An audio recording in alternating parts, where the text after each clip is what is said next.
The pilot's voice shook as he made the announcement, "Prepare for crash landing. We have 3 minutes."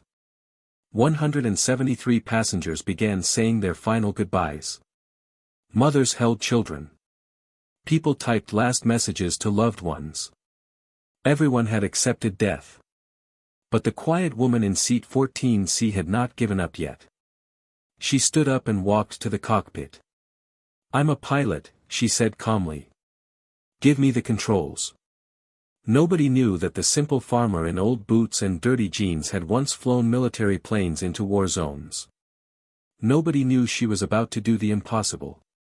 Before you watch full story, comment below from which country are you watching. Don't forget to subscribe for more amazing stories. The announcement came without warning at 37,000 feet. "Ladies and gentlemen, this is your captain speaking. We are experiencing complete engine failure. All flight crew, prepare the cabin for emergency crash landing. We have 3 minutes."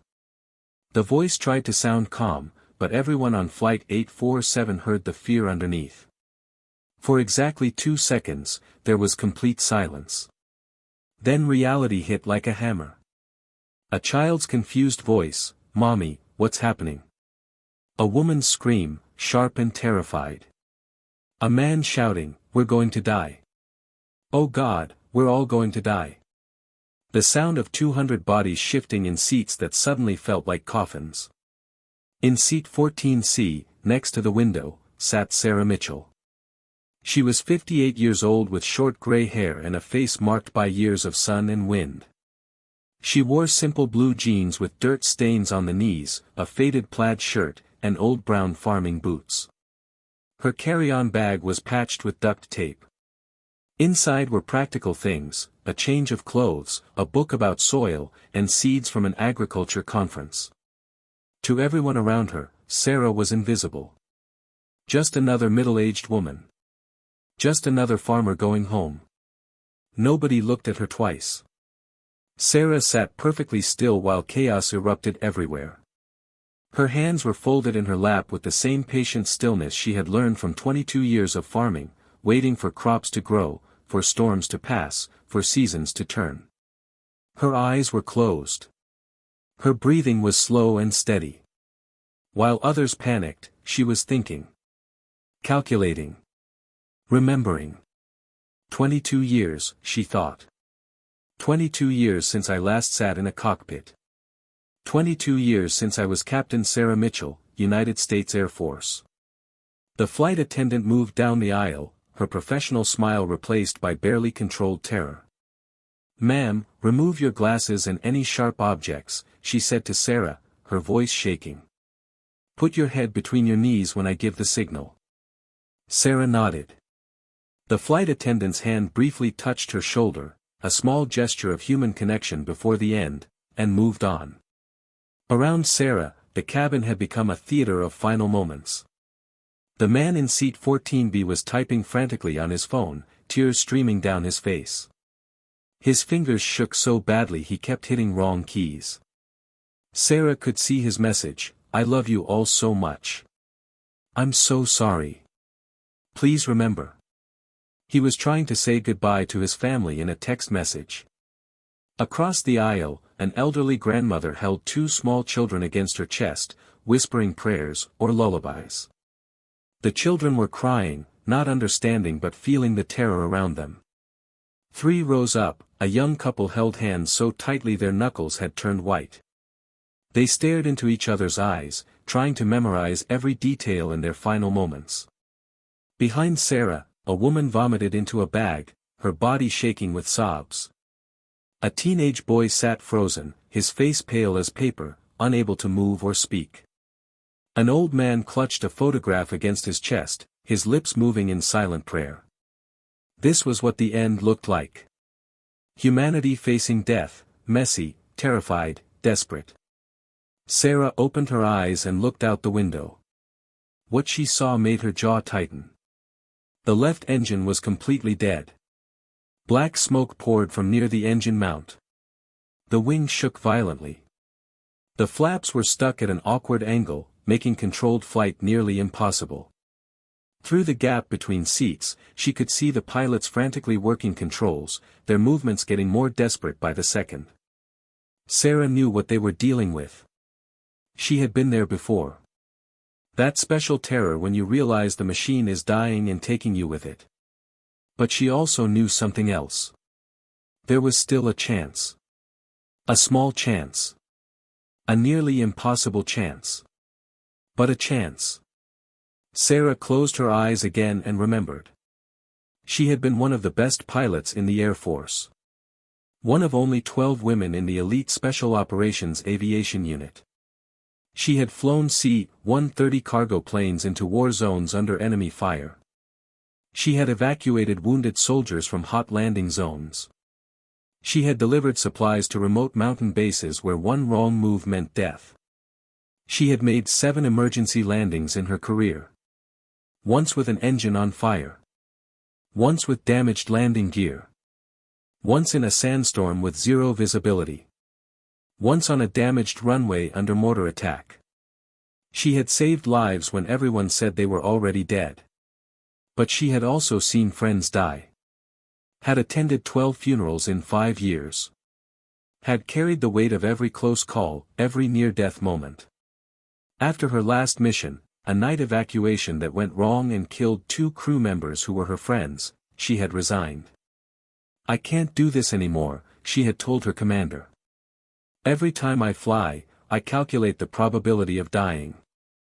I can't live like this." He had tried to convince her to stay. But Sarah had been firm. So she had left. She had bought a small farm in Montana. She had learned to grow wheat, raise chickens, fix fences, and drive a tractor. For 22 years, she had measured her life in seasons instead of flight hours. In harvests instead of missions. In peaceful sunrises instead of dangerous takeoffs. She had built a quiet life. A simple life. She had almost convinced herself that the pilot part of her was dead. But skills don't disappear. They just hide, waiting. And right now, with 173 people about to die, those skills were screaming at her to wake up. Sarah opened her eyes and looked around the cabin one more time. The young mother holding her children. The old man with the photograph. The teenage boy, frozen in terror. 173 people who deserved a chance to live. Sarah unbuckled her seatbelt and stood up. The flight attendant's head snapped toward her. "Ma'am. Sit down. You cannot be out of your seat." But Sarah was already moving forward, using seat backs to keep balance as the plane shook. "I need to speak to the pilot," Sarah said, her voice calm and firm. "That is not possible. Sit down immediately. Listen carefully." Sarah stopped and looked directly into the flight attendant's eyes. "My name is Sarah Mitchell. I was a captain in the United States Air Force for 15 years. I flew C-130 cargo planes. I have over 3,000 flight hours. I have made 7 emergency landings in damaged aircraft. I can help save this plane. Take me to that cockpit right now." The flight attendant stared at her, confusion and desperate hope in her eyes. "You're serious? You're really a pilot?" "Yes. And we have less than 2 minutes. Move. Now." That command voice made the decision. The flight attendant grabbed Sarah's arm and pulled her toward the front. They reached the cockpit door. The flight attendant pounded on it. "Captain. There's a passenger who says she's a military pilot. She says she can help." "What?" The voice inside was stressed, almost breaking. "Tell her to sit down. Captain, please. She says she's Air Force." "No. Tell her to sit down." Sarah pushed forward and spoke directly to the door, projecting her voice. "Captain Rodriguez. My name is Captain Sarah Mitchell, retired United States Air Force. I have 3,000 flight hours in C-130 cargo aircraft. I have made 7 emergency landings in combat situations. I know you're dealing with dual engine failure and hydraulic damage. Open this door and let me help, or we all die in 90 seconds. Your choice. Silence. 5 seconds passed. The plane dropped suddenly. 10 seconds. Then the lock clicked. The door opened. Captain James Rodriguez looked out. He was about 45, his short dark hair soaked with sweat. His eyes were red from stress and fear. Behind him, the co-pilot wrestled with controls. The cockpit was a nightmare of flashing red lights and screaming alarms. Warning messages covered every screen. Through the windscreen, mountains and forest rushed up toward them. Who are you? Captain Rodriguez demanded. Sarah Mitchell. Captain, retired, United States Air Force Special Operations Aviation Unit. 15 years of service. I specialized in emergency situations. I can see you're losing altitude at approximately 2,000 feet per minute. Your left engine is dead, right engine failing. Almost no hydraulic pressure. You're trying to glide to the nearest airport, but your descent rate is too steep. You won't make it. Am I correct? Rodriguez stared at her for 3 seconds. They were going to die anyway. What did he have to lose? Yes. Everything you said is correct. We've tried every procedure. Nothing works. We're going down. Not yet, we're not, Sarah said. Let me in. He stepped aside. Sarah squeezed into the cockpit. It was smaller than the C-130 cockpits she knew, but the basic layout was similar. The co-pilot, David Chen, looked at her with desperate eyes. We've tried everything, he said, his voice cracking. Both engines failing. Hydraulics gone. We can barely move controls. We're dropping like a rock. No airport within range. We're going to crash in less than 90 seconds. Sarah's eyes swept the instrument panel. Altitude, 7,000 feet. Descent rate, 2,200 feet per minute. Airspeed, 180 knots and decreasing. Both engines showing failure. Hydraulic pressure at 8%. Through the windscreen, dense forest and mountains, getting closer fast. They were in serious trouble. Possibly impossible trouble. But Sarah had been in impossible situations before. How long have you been flying commercial?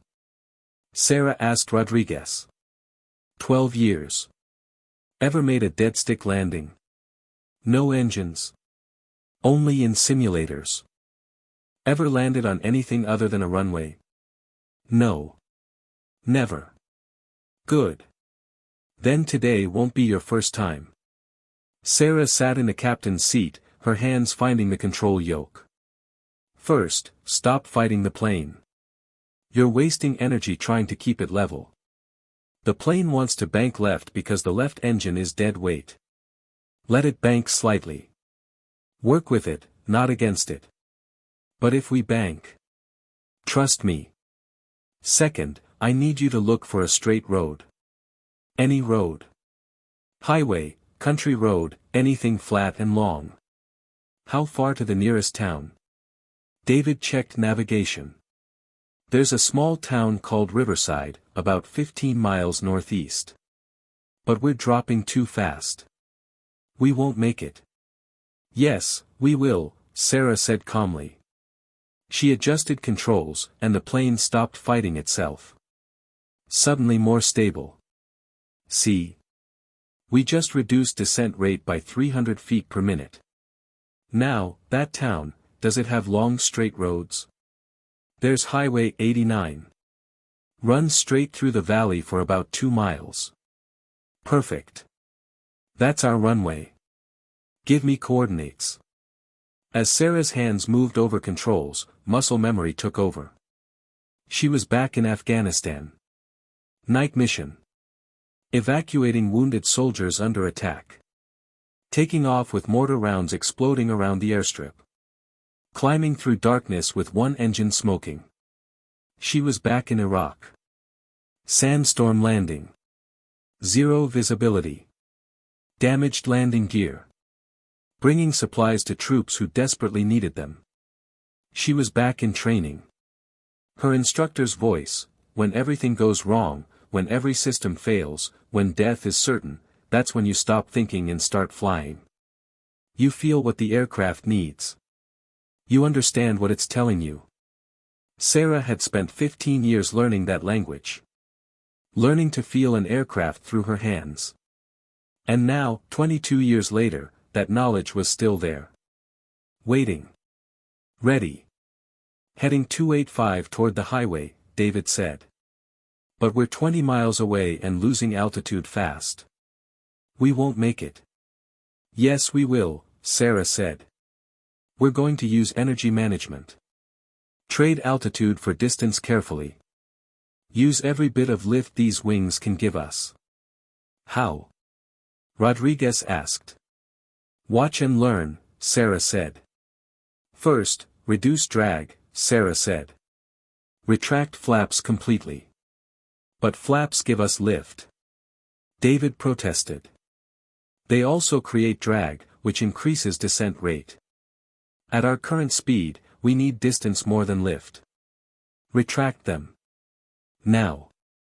David hesitated, then obeyed. The flaps retracted.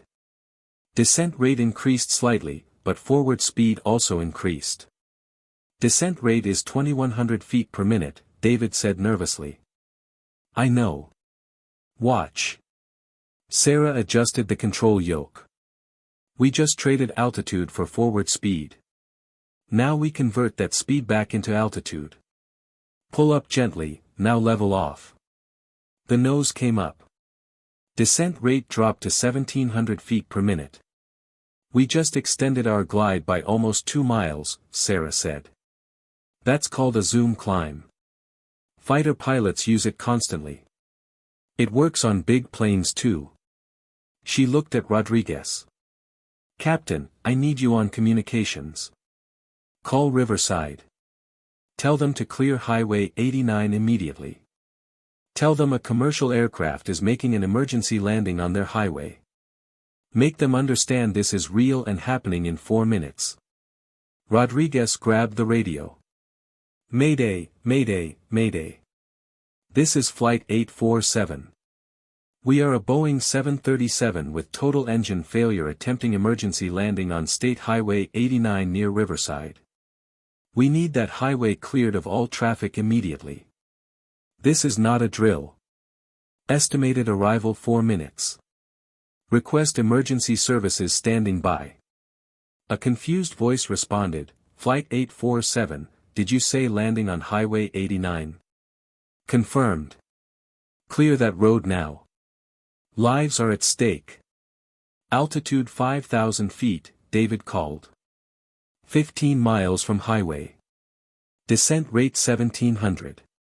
Sarah made constant tiny adjustments, feeling the aircraft, sensing what it needed.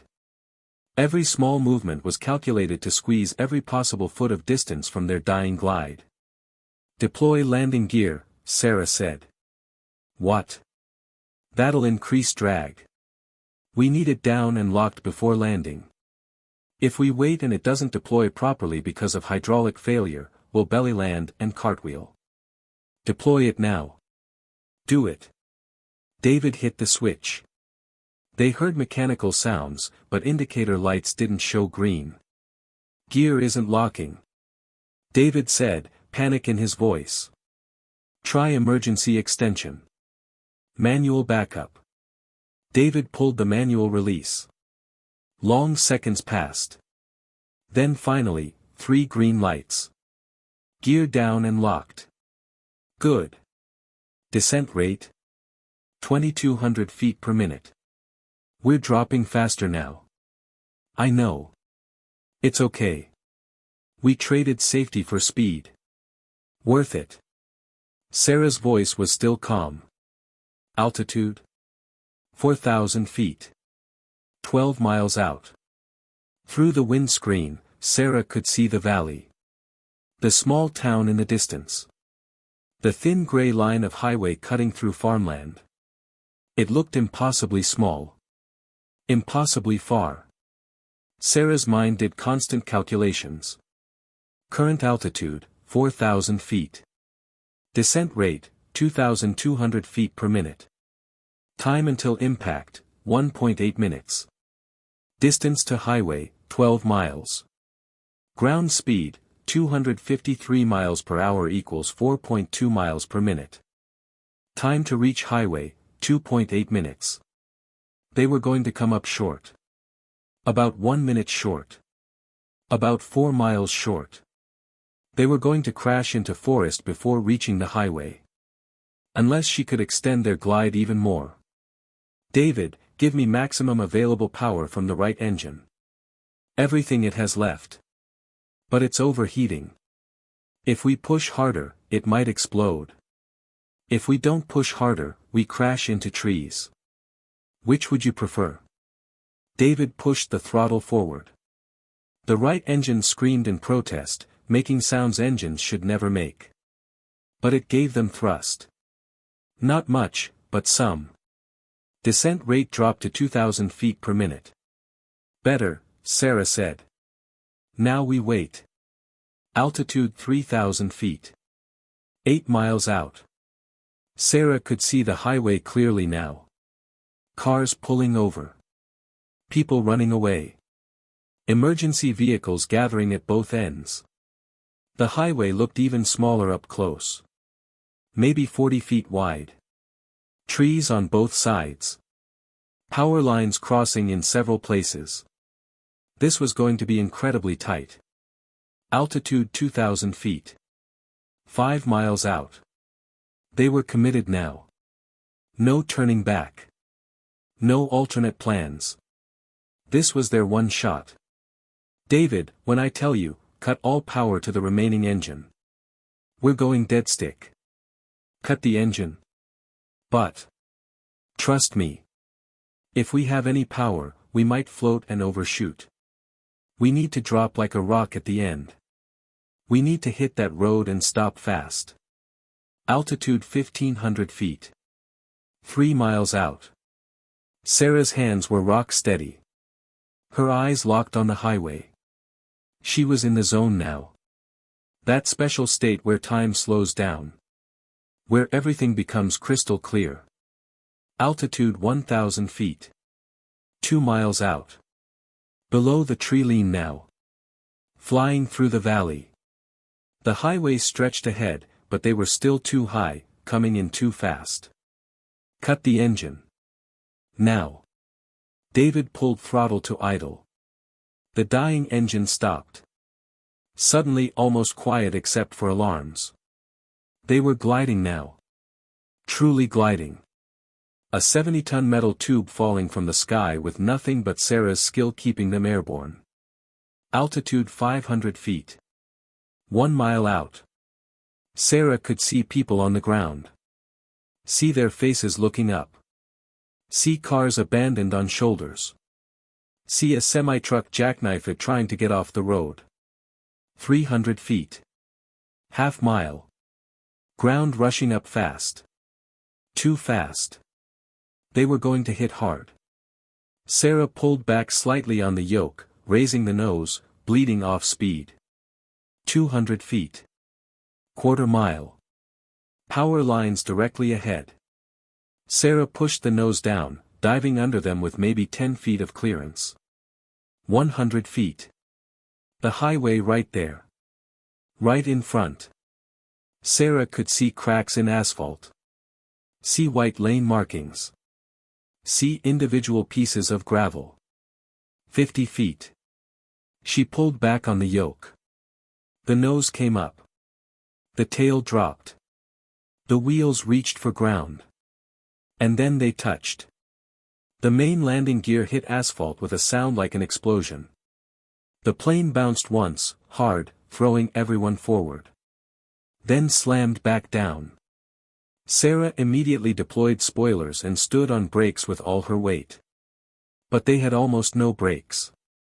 The hydraulic system was gone. The pedals went almost to the floor. They were rolling down the highway at 140 miles per hour with almost no way to stop. We're too fast. Rodriguez shouted. We can't stop. Sarah didn't answer. Too focused. Too busy using every tiny bit of control authority left. She used nose while steering to keep them centered. Used minimal brake pressure. Used spoilers for drag. Pushed the yoke forward, forcing the nose wheel down hard to create friction. The highway stretched ahead. They were eating up distance fast. 1 mile left. Then half a mile. Then a quarter mile. The end was coming. At the end was a 4-way intersection with a gas station. They were going to hit it. Brace! Brace! Brace! Sarah shouted. At the last second, Sarah did something desperate. She turned the nose wheel hard right, deliberately steering off the highway. The plane careened into the dirt field beside the road. Landing gear dug into soft earth. The plane tilted dangerously, left wing dropping. For one horrible moment, Sarah thought they would flip over and tumble. But the gear held. The plane plowed through dirt, throwing up huge dust clouds, tearing through a wooden fence, crushing bushes, but slowing. Slower. Slower. Slower. And then, finally, they stopped. Complete silence. David whispered. We're alive. Sarah sat back, her body shaking now that adrenaline was fading. Yes, she said quietly. We're alive. Behind them, in the cabin, it took seconds for people to realize they had stopped. That they were on the ground. That they weren't dead. Then screaming started. But this time, screaming of joy. Rodriguez grabbed the intercom. Ladies and gentlemen, we are on the ground. We are safe. Please evacuate the aircraft using all exits. Leave personal belongings. I repeat, we are safe. Emergency doors burst open. Yellow slides deployed. People poured out, some sliding, some jumping, some helping others. They emerged into Montana sunshine, many falling to their knees, kissing ground, crying, laughing, hugging strangers. The young mother held her children, sobbing with relief. The grandmother raised hands to the sky. The teenage boy stood in the field, shaking, unable to believe he was alive. Emergency vehicles arrived from all directions. Fire trucks. Ambulances. Police cars. News helicopters circling overhead. Inside the cockpit, Sarah stood slowly. Her legs felt weak. Her hands still shaking. Miss Mitchell, Rodriguez said, emotion thick in his voice. What you just did. I've been flying 20 years and never seen anything like that. You saved 173 lives. You're a hero. Sarah shook her head. I just did what needed to be done. Anyone with my training would have done the same. No, David said firmly. Anyone with your training who was still flying maybe. But you walked away 22 years ago. You chose a different life. Then when it mattered most, you chose to be a pilot again. That's not just training. That's courage. Sarah looked at them both.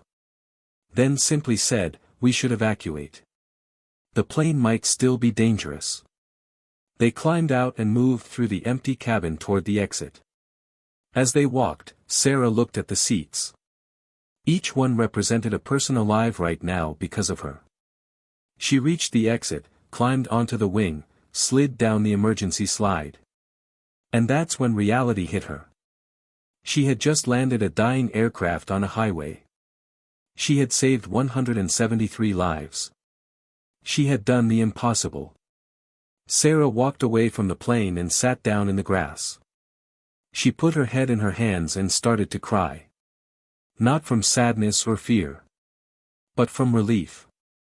From exhaustion.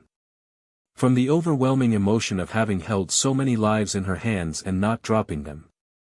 She sat there for several minutes, just breathing, just being alive. Then she heard footsteps.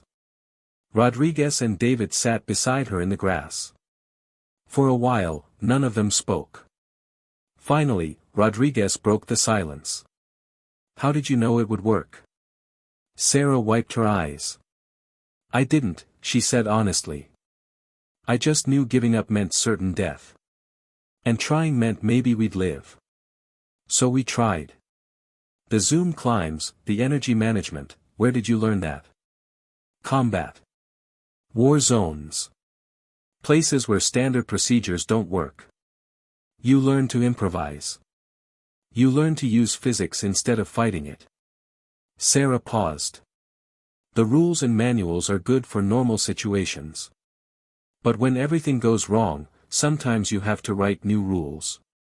David shook his head. "They don't teach that in commercial training." "They should," Sarah said. Emergency personnel approached. Officials with clipboards, wanting questions answered. "Miss Mitchell, we need you to stay," one said.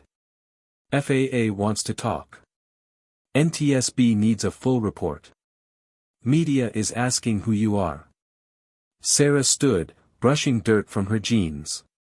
"I'm sorry, but I need to go home." "Ma'am, you can't just leave. You're a material witness. You're the hero. People will want to talk." "I don't want to be a hero. I just want to go back to my farm." Sarah started walking toward the road. Rodriguez followed. "Sarah, wait. You can't just disappear. What you did, the world needs to know." Sarah stopped and turned. "Captain, I spent 15 years in the military. 15 years flying into danger. 15 years carrying the weight of other people's lives. It nearly broke me. When I walked away, I promised myself I would live a quiet life. A life where I grow things instead of risking death. But you came back today." "Yes. Because people needed help. Because I had skills that could save them.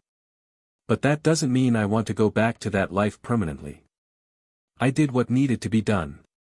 Now I want to go home." Rodriguez nodded slowly. "Will you at least give me your contact information?" Sarah hesitated, then wrote her phone number on a piece of paper. "Thank you," Rodriguez said. "And Sarah? Thank you for saving my life.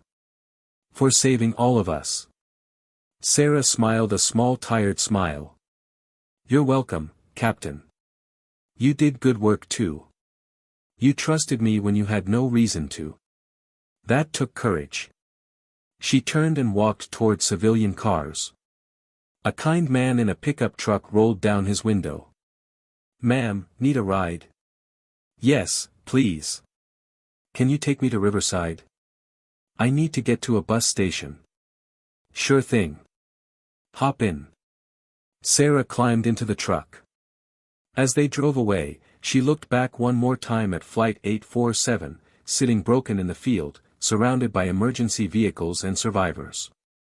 173 people were alive. 173 families were still complete. 173 futures were still possible. That was enough. Sarah was back on her farm, working in the wheat field, when a car pulled up. A man got out, about 40 years old, wearing casual clothes, looking nervous. "Miss Mitchell," he called. Sarah walked toward him, pulling off work gloves. "Yes. My name is Robert Chen. I was on Flight 847. Seat 23B.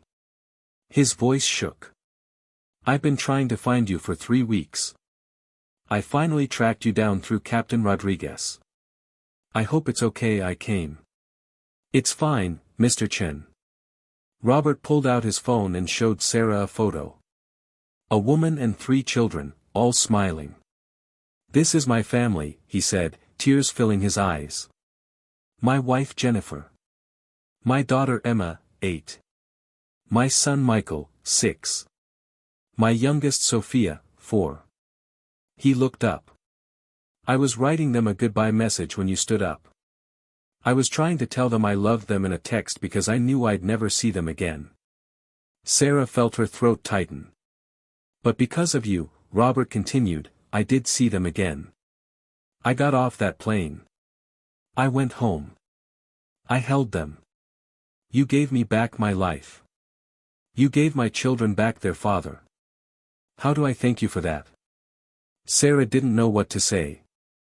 You don't need to thank me, Mr. Chen. Yes, I do. And it's not just me. There are 172 other people who want to thank you. I appreciate that, but... Emma drew you a picture. Robert pulled a folded paper from his pocket. She's been drawing pictures of you every day since the crash. She calls you, the angel pilot. I tried to explain you're just a person, but she's 8. In her mind, you're a superhero. He handed Sarah the drawing. It showed a stick figure with wings standing next to an airplane, with, thank you for saving my daddy, written in child's handwriting at the top. Sarah stared at the drawing, and suddenly couldn't hold back tears. I'm just a farmer, she said, her voice breaking. I just grow wheat. I'm not special. I just did what anyone would have done. No, Robert said firmly. Most people would have stayed in their seat. Most people would have accepted death. But you stood up. You fought. You refused to give up. That's what makes you special. Not your training. Your choice. You chose to act when you could have chosen to accept. They stood there in the wheat field, both crying, both understanding something profound about life and choice and courage. Would you be willing to meet my family? Robert asked. Emma would love to meet you. No pressure. But if you're ever willing, it would mean the world to her. Sarah wiped her eyes and looked at the drawing again. At the stick figure with wings. Yes, she said quietly. I'd be happy to meet your family. 6 months later, Sarah sat at her kitchen table and wrote a letter. She wrote it by hand, on paper. Dear Captain Rodriguez. Thank you for your trust that day. Thank you for opening the cockpit door. Thank you for believing me. I've spent 6 months thinking about what happened. About why I stood up. About why I couldn't just stay seated and accept death. I think I finally understand. I walked away from flying 22 years ago because I was tired of death. Tired of carrying the weight of other people's lives. But on Flight 847, I realized something: you can walk away from a job, but you can't walk away from who you are. I am a pilot. That's part of my identity. It always will be. I also realized that the weight I carried for 22 years became lighter when I actually saved people instead of just constantly preparing for death. For 15 years I trained for emergencies that might happen. On Flight 847, the emergency did happen, and I was ready. And being ready and succeeding is much better than just being ready and never knowing. So thank you for giving me that chance. Thank you for letting me discover I'm not just a farmer, and not just a pilot. I'm both. And both parts are valuable. I hope you remember, the rules are good, but sometimes you have to write new rules. Your friend, Sarah Mitchell. She folded the letter and put it in an envelope. Then she walked outside into the Montana night, looking up at stars, listening to quiet farm sounds, feeling cool breeze on her face. She was at peace. Finally, completely at peace. The wheat would grow. The seasons would turn. Life would continue. And if anyone ever needed her to stand up again, she knew she would. Because that's who she was. A farmer. And a pilot. And a person who chose to act instead of accept. And that was enough. If this story touched your heart, please subscribe and share it. Sometimes the most ordinary people do the most extraordinary things. Thank you for watching.